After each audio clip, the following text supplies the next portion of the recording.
Okay, now let's take a look at question 9 part 2.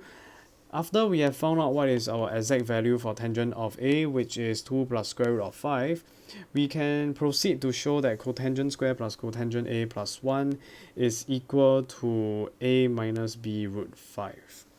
Huh? Okay, now in this case, what I realize is that cotangent square A plus cotangent A plus 1. That's very similar to tangent. It's just off by the position that the tangent is in. Cotangent square is actually the reciprocal. So let's just rewrite it. Okay, copy down the question first. Cotangent square A plus cotangent A. Then you plus a 1. You want to show that it is equal to, but never mind, we'll just leave the right hand side alone and you just manipulate this cotangent square expression. Cotangent square is really just 1 over tangent square A plus 1 over tangent A plus a 1. Huh? That's very simple. We already have the exact value for tangent A, 2 plus root 5, so we can just directly substitute. Huh? So 1 over tangent square A is really just 1 over, what was the value? 2 plus square root 5. That's tangent A, but you square it. Huh? Plus 1 over 2 plus square root 5. Plus a 1. Alright? Okay. Let's just continue simplifying. In this case, let's just try and expand this out. 2 square is a 4, root 5 is a 5, plus 2 times 2 times root 5 is a 4 root 5. 4 plus 5 is a 9, right? It's a 9, so 9 plus 4 root 5, that's our denominator. Numerator is a 1, plus a 1 over 2 plus root 5, plus a 1. Okay, so maybe at this stage, you have to rewrite it as in the form of A minus B root 5, correct?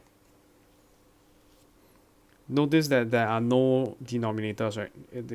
Or at most it's a 1 at the denominator. But here we have 2. Yucks, I don't like. Math students don't like two things, negative numbers and fractions. So we have to get rid of the fractions because the actual question itself, A minus B root 5, there are no fractions. So we have to try and get rid of it. So one way that we can get rid of it is to rationalize the denominator. Notice that the moment you have square root, that's bad. It's not rational. So we have to multiply by the conjugate to rationalize it. How do we do that? Just multiply by the negative sign. Every time you see a number plus another number, just multiply by the same number minus the number. Because you'll get A plus B times A minus B, which is A square minus B square. And the squaring will help to get rid of the square root. The squaring will help to get rid of the square root. Okay, then you plus 1 over 2 plus root 5 multiplied by 2 minus root 5 over 2 minus root 5. Bracket if you need to, plus a 1. Okay, 1 is a whole number, never mind, I leave it alone. Later, then I deal with it. Okay, so now let's take a look at the denominator. What do you get? A plus B times A minus B, which is A square, 81, minus B square. Now, this case, because I know it will be a whole number, I can just simply type in the calculator 4 root 5. Make sure your brackets are correct. 4 root 5, bracket around the whole thing, square.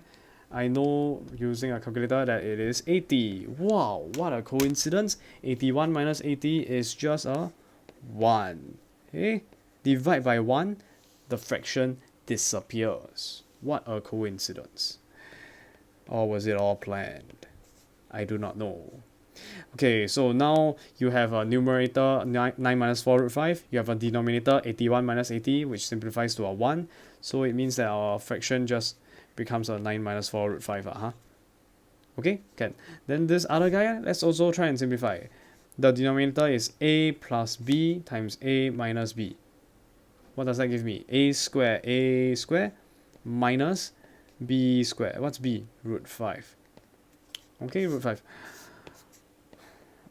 Okay, and let's just try and simplify a bit further. 2 square is what? 4. Root 5 is what? Root 5 is 5.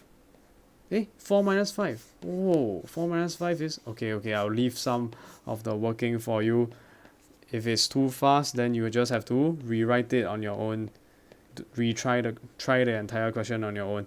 That's how you learn, so numerator is 2 minus square root of 5, but there's a negative 1 at the denominator, so you can just times in and the fraction also disappears. So the plus 2 minus 5 become minus 2 plus root 5. The plus 1, just copy down, just copy down, just copy down, just copy down, just copy down. Most of the time in Amax, you're just copying down, copying down, copying down. Do one tiny adjustment and then copy down, copy down, copy down. Just hope that you don't make a careless mistake along the way. Okay, now we want to combine like terms. This is no square root, no square root, no square root. So just combine now. 9 minus 2 plus 1. What does that give you? 9 minus 2, 7. 7 plus 1, 8. Okay, then now you have the ones with the square root. The ones with the square root. The guys, the things that have a square root. Negative 4 lots of square root 5 plus 1 lot of square root 5. What does that give you? That gives you minus 3 lots of square root 5. And then we are done. Just answer the question. A equals to 8 and B equals to negative 3. Okay,